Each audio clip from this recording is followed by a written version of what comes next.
Stamford Media International's ethos is to provide speed, quality and superior service to all it serves. From its 5-story building at Kallang Bahru, Stamford offers a diversified range of services. Its subsidiary Stamford Press has invested more than 20 million Singapore dollars in upgrading its systems and technology to become your one-stop print media solutions provider. My name is R. Devendran. I was born in Singapore and grew up all my life here.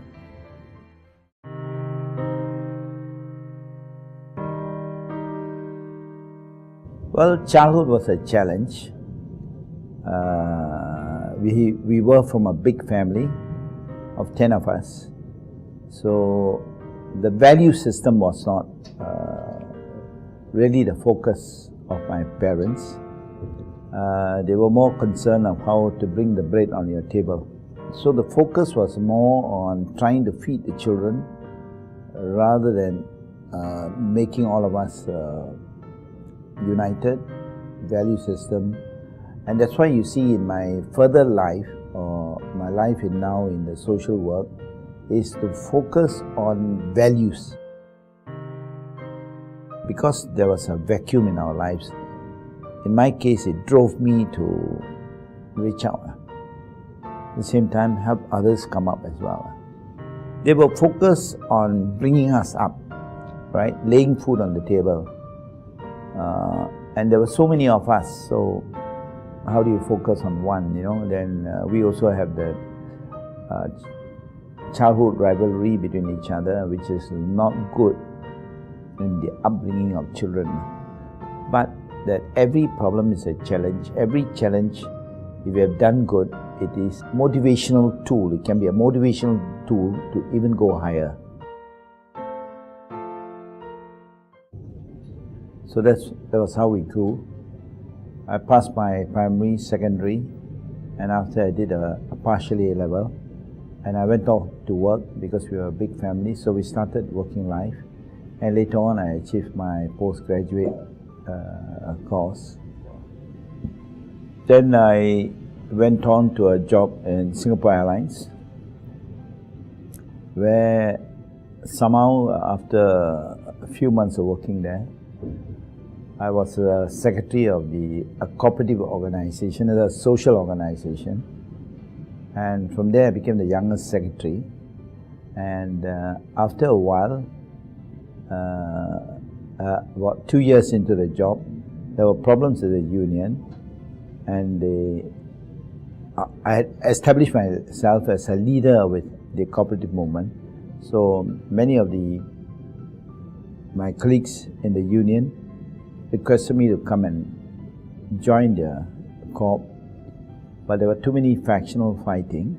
I thought that I could resolve the matter, but then unfortunately I had opposition guys who had very strong views.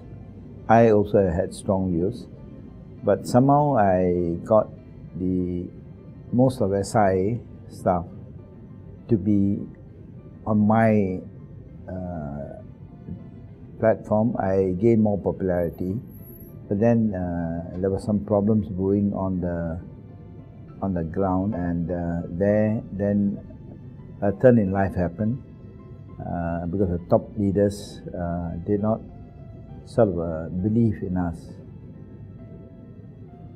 And so it was a long haul to get out of the situation. It took me 5 solid years, and then after that I was given an opportunity in a MINDEF holding company, where I rose to be the head of the personal and admin department, watching over many subsidiary companies of a MINDEF holding company. Then the real truth is, I was part of a task force, and after I overhauled the shipping area, in the task force, I was the only one who was not promoted. Subsequently, it told me that it was a mistake and asked me to change my mind.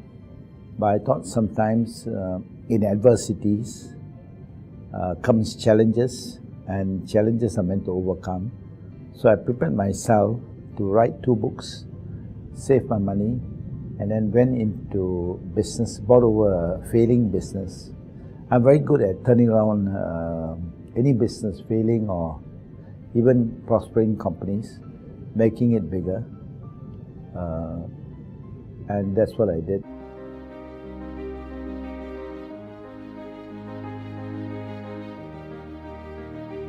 My first business is when I took over Stamford Press. They were having about 20 over staff. It was losing money, and then I was able to, and was on a rented premises, and from that I made it into a multi-million-dollar company. You see, opportunities come in failures, right? Somebody asked me, you're telling about success story, what about, can you share with us something on failures?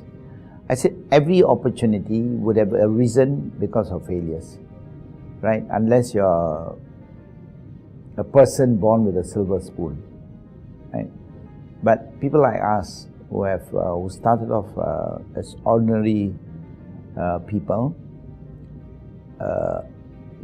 we must not wait for someone to hand you down the opportunities. When the opportunities come, it will come. I think God has laid out the plans for us. At the right time, there was an opportunity. I grabbed the opportunity and applied certain success factors. What makes you successful? There are 5 factors, I believe. And you apply it, and I'm sure anyone can reach the heights. The 5 attributes for success is 1, hard work. Many people say, I can strike lottery, I don't need hard work. But it's 1 in 100,000 where you strike a lottery, 1 in 100,000. And there's a saying that whatever you earn easily will go out easily. Second is sincerity. The third one is integrity. The fourth, of course, is daring. When an opportunity comes, there are not many people like me who dare to go in. You know, you must have the courage to come up. And the last factor is, no matter what it is, sometimes I used to ask myself, why did I succeed at the age of 39? Funny, isn't it? But that is divine intervention. If you believe in divine intervention, there is a mysterious force which would connect the other 4 factors. So the early part is one of suffering, one of enduring, one of marching through life in phases, and then suddenly this comes. But that is called the preparatory stage, as long as you remain sincere, have integrity and all that.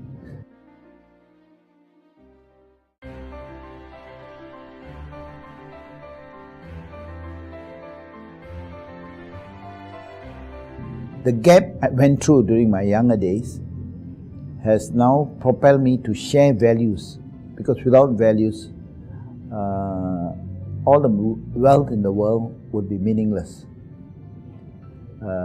So I propagate value system. I run a not-for-profit school known as Management Development Institute of Singapore. We have about 13,000 students. We are also expanding to Malaysia, to Tashkent, to India now, and on to Indonesia. We just bought a company which is opening up in Indonesia. In my personal life, I bought a printing publishing company which has expanded, and that is where I get all my money, and I'm in 20 other organizations where I spend the money. So I believe that in life, if you make money,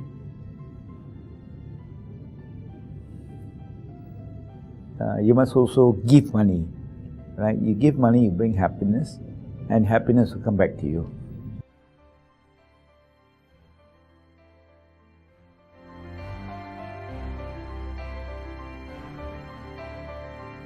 In anything you do, you have passion. Passion, when you take up a job, you must have that passion.